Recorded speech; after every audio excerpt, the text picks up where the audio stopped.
تو فرمایا یہ ساری چیزیں وہ ہیں جو انسان کو علم سیکھنے کی طرف, علم کی تبلیغ کی طرف رہنمائی کرتی ہیں کہ آؤ علم سیکھو, علم کی طرف رہنمائی کرتی ہیں یہ ساری چیزیں, اور یہ چیزیں بتاتی ہیں کہ علم سیکھنا شروع کرو, اللہ رب العزت کے بتائے ہوئے طریقوں کے اندر غور و فکر کرنا شروع کرو. تو ہر ایک چیز یہ دلیل بن گئی, ہر ایک چیز یہ انسان کے لیے رہنمائی بن گئی. اور حضور داتا علی اجویری رحمت اللہ تعالی علیہ آپ نے سب سے زیادہ علم کی طرف لوگوں کو راغب کیا, اور ساری زندگی لوگوں کو علم ہی سکھاتے رہے. ہر لمحہ آپ سکھایا کرتے ہیں کہ علم اس طرح سیکھو, علم اس طرح سیکھو, کون کون سا علم جو ضروری ہے وہ سیکھو. اور آپ حضرت ابو علی سقفی رحمت اللہ تعالی علیہ آپ کا قول نقل کرتے ہیں, فرمایا العلم حیات القلب من الجہل و نور العین من الظلمہ. فرمایا کہ جہالت اور تاریکی کے مقابلے میں علم جو ہے یہ دل کی زندگی ہے. فرمایا اگر دل کی زندگی چاہتے ہو, اگر آنکھوں کا نور چاہتے ہو تو علم سیکھنا شروع کرو, یہ دل کے اندر زندگی پیدا فرما دے گا اور آنکھوں کے اندر نور پیدا فرما دے گا. علم کے ذریعے بندے کی آنکھوں کے اندر نور پیدا ہوتا ہے, اور اس نور کے ذریعے بندہ سیکھنا شروع کرتا ہے, بندہ دیکھنا شروع کرتا ہے. اسی طرح حضور داتا علی اجویری رحمت اللہ تعالی علیہ آپ نے دوسری جس چیز کی طرف رہنمائی فرمائی وہ فقر ہے. فقر کی طرف آپ نے رہنمائی فرمائی, اور آپ فقر کی بہت زیادہ فضیلت بیان کرتے ہیں. اور فقر کے بارے میں آپ نے 5 سے 7 آیات مبارکہ نقل کی, اور نقل کرنے کے بعد آپ احادیث مبارکہ اس بارے میں نقل کرتے ہیں. رسول اللہ صلی اللہ علیہ وآلہ وسلم کی حدیث ہے, رسول اللہ صلی اللہ علیہ وآلہ وسلم نے ارشاد فرمایا روز قیامت اللہ رب العزت ارشاد فرمائے گا کہ میرے محبوبوں کو میرے قریب لاؤ. تو فرشتے عرض کریں گے کہ اے مالک الملک تیرے محبوب کون ہیں؟ تو اللہ رب العزت ارشاد فرمائے گا وہ مسکین میرے محبوب ہیں جو فقیر لوگ, جو فقراء ہیں وہی میرے محبوب ہیں. اور حضور داتا علی اجویری رحمت اللہ تعالی علیہ آپ فقر کی بڑی شان بیان فرماتے ہیں. آپ کے نزدیک فقر یہ سب سے زیادہ عظمتوں والا ہے. آپ فرماتے ہیں کہ کسی بادشاہ نے ایک درویش سے ملاقات کی. جب اس درویش سے ملاقات کی تو ملاقات کے دوران کہنے لگا کہ تمہیں کسی چیز کی ضرورت ہے تو میرے پاس آؤ, مجھ سے آ کے چیز طلب کرو. تو وہ درویش وہ فرمانے لگے کہ جو بات تو کر رہا ہے نا یہ دونوں چیزیں میری غلام ہیں. ایک حرص یہ میری غلام ہے, اور دوسرا فرمایا امید اور تمنا یہ میری غلام ہے. اور پھر رسول اللہ صلی اللہ علیہ وآلہ وسلم کا فرمان سنایا, فرمایا الفقر عز لأہلہ. فرمایا جو فقر ہے یہ فقیر کے لیے عزت کا باعث ہے. اگر ایک فقیر اپنے فقر پہ راضی ہو جائے تو پھر اللہ رب العزت اس فقر کی وجہ سے اسے عزتیں عطا فرما دے. اور حضور داتا علی اجویری رحمت اللہ تعالی علیہ آپ فقیر کی صفات بیان فرماتے ہیں. آپ فرماتے ہیں کہ فقیر جو ہے اللہ رب العزت اسے تمام صفات کاملہ اور تمام اچھائیاں اور تمام خوبیوں سے نواز دیتا ہے. حضور داتا علی اجویری رحمت اللہ تعالی علیہ آپ چونکہ ساری زندگی لوگوں کی تربیت کرتے رہے, ساری زندگی آپ نے لوگوں کو سمجھایا سکھایا, تو اسی کے اندر آپ کے اقوال جن کو بہت زیادہ شہرت حاصل ہوئی. حضور داتا علی اجویری رحمت اللہ تعالی علیہ آپ ارشاد فرماتے ہیں کہ یاد رکھو جو کوئی لباس اولیاء کو کسب دنیا کے لیے آلہ بنائے گا, فرمایا وہ اپنے لیے آفت کو مول لے. کہ اگر کوئی آدمی یہ سمجھتا ہے کہ میں اچھا لباس پہن لوں گا یا میں صوفیوں کی طرح ان کا لباس پہن لوں گا تو پھر اس کی وجہ سے اللہ رب العزت مجھے ولایت نصیب فرمائے گا, تو فرمایا ولایت کے لباس کے ذریعے اللہ ولایت نصیب نہیں فرماتا. لباس کے ساتھ ولایت نہیں آتی. فرمایا ولایت دل کے گناہ سے آتی ہے. اگر کوئی آدمی دل سے غنی ہو جائے اللہ اسے ولایت عطا فرمائے. دوسری چیز حضور داتا علی اجویری رحمت اللہ تعالی علیہ آپ فرماتے ہیں سارے ملک کا بگاڑ ان 3 گروہوں کے بگڑنے سے. فرمایا اگر ملک کے اندر خرابی پیدا ہو رہی ہے، اگر ملک کے اندر بگاڑ پیدا ہو رہا ہے، فرمایا وہ ان 3 گروہوں کو بگڑنے کی وجہ سے ہے. ایک آپ نے فرمایا حکمران جب بے علم ہو جائیں، دوسری چیز فرمائی عالم جب بے عمل ہو جائیں، اور تیسری فرمایا فقراء جب بے توکل ہو جائیں. اگر ہم غور و فکر کریں تو یہ تینوں چیزیں اس وقت ہمارے اندر موجود ہیں. ہم دیکھتے ہیں کہ ہمارے جو حکمران حضرات ہیں وہ اس قدر بے علم ہیں، اس قدر بے علم ہیں کہ انہیں کہا جائے کہ سورت فاتحہ پڑھو، سورت اخلاص پڑھو، تو ان کے اندر اتنی توفیق نہیں ہوتی، ان کے اندر اتنی ہمت نہیں ہو سکتی کہ وہ صحیح طرح ایک مرتبہ سورت اخلاص پڑھ سکے. اب اس سے زیادہ بے علمی کا اندازہ اور کیا لگایا جا سکتا ہے کہ جس کو سورت اخلاص صحیح طریقے سے پڑھنی نہیں آتی، جس آدمی کو صحیح طریقے سے نماز پڑھنی نہیں آتی، پھر وہ لوگوں کی رہنمائی کرے گا، وہ لوگوں پہ حکمرانی کرے گا، تو پھر عوام اہل سنت کا اور پورے پاکستان کا بلکہ پوری دنیا کے جس ملک کے اندر اس طرح کے حکمران رہیں گے اس ملک کا ستیہ ناش ہو جائے گا. اور اس کے ستیہ ناش کے پیچھے یہی چیز کارگر ہے کہ اگر ایک آدمی علم رکھتا نہیں اور علم کے باوجود جہالت کے ساتھ حکمرانی کرتا ہے، جہالت کے ساتھ بادشاہت کرتا ہے، تو پھر وہ لوگوں کا بیڑا غرق کر کے رکھ دے. اور فرمایا دوسرا وہ آدمی کہ جو عالم تو ہے لیکن بے عمل ہے.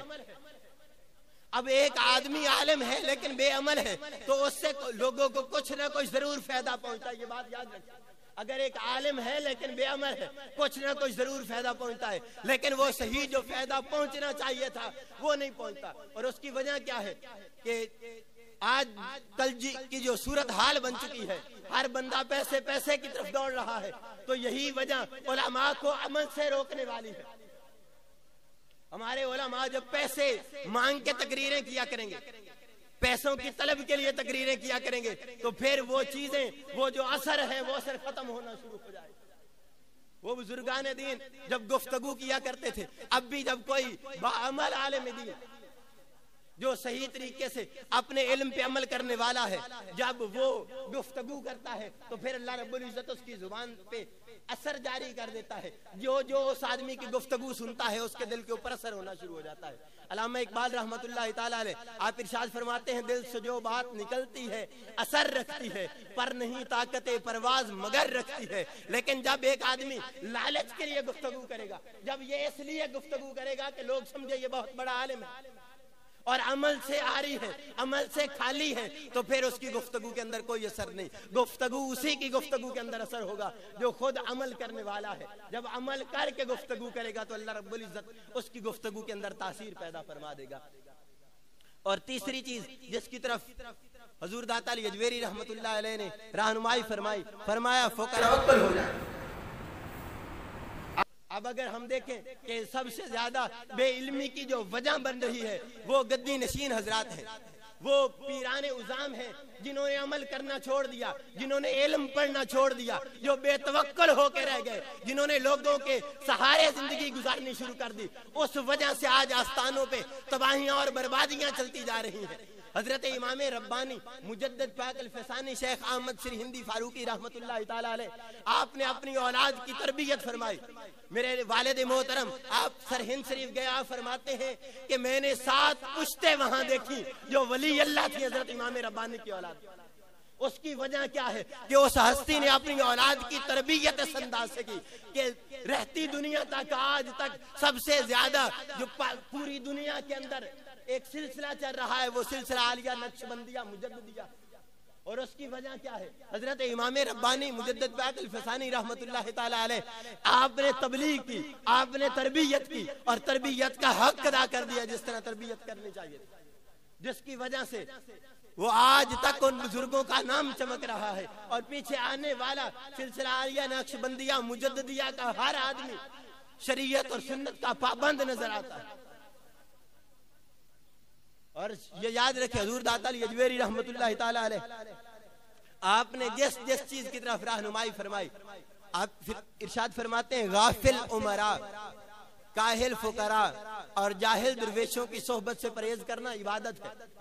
آپ فرماتے ہیں جو بادشاہ لوگوں کے معاملات سے غافل ہو، جو امیر جو کیونکہ رسول اللہ صلی اللہ علیہ وآلہ وسلم نے ارشاد فرمایا کلکم رائن وکلکم مسئول عن رعیتہ، کہ تم میں سے ہر ایک نگہبان ہے اور ہر ایک سے اس کی نگہبانی کے بارے میں پوچھا جائے گا۔ جب بادشاہ اپنی رعیت سے، جب ایک حاکم اپنی رعیت سے بے خوف و خطر ہو جائے، جب ان کی طرف توجہ نہ دے، تو پھر کل قیامت والے دن اس سے پوچھا جائے گا کہ تو بادشاہت تجھے عطا کی گئی، پھر تو لوگوں کے ساتھ کون سا سلوک کرتا رہا؟ تو ایسا آدمی جو لوگوں سے صرف نظر کر دیتا ہے، لوگوں سے اپنی نظریں پھیر لیتا ہے اور اپنے دل کے اندر جو خواہشات ہیں وہ اپنی خواہشات پوری کرنے کے پیچھے لگ جاتا ہے، تو پھر حضرت داتا علی اجویری رحمت اللہ تعالی علیہ آپ فرماتے ہیں ایسے غافل آدمی کے پاس بیٹھنے سے پرہیز کرنا عبادت ہے۔ اگر اس آدمی کے پاس بیٹھنا شروع کرو گے تو پھر گویا کہ تم گناہ کے اندر پڑنے والے ہو۔ دوسری چیز کیا فرمائے؟ فرمایا کاہل فقراء، جو سست فقیر ہیں، فرمایا ان کے پاس بیٹھنا یہ بھی گناہ کا باعث ہے، ان سے بچنا عبادت ہے۔ اور تیسری چیز ارشاد فرمائے جاہل درویش، جو اپنے آپ پہ درویشی کا لبادہ اوڑھ کے رکھتے ہیں لیکن دین کی طرف رہنمائی نہیں کرتے، دین سیکھنے کی طرف کوشش نہیں کرتے۔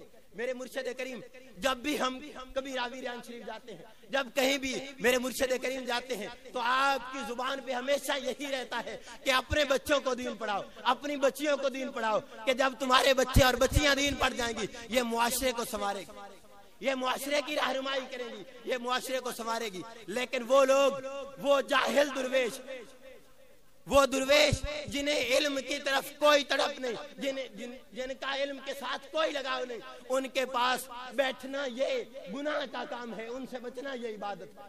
اور یہ میں نہیں کہہ رہا، حضور داتا علی اجویری رحمت اللہ تعالی علیہ آپ فرمایا کرتے تھے۔ اگلی چیز حضور داتا علی اجویری رحمت اللہ علیہ آپ فرماتے ہیں دیندار لوگوں کو خواہ وہ کیسے ہی غریب و نادار ہوں چشم حقارت سے مت دیکھو۔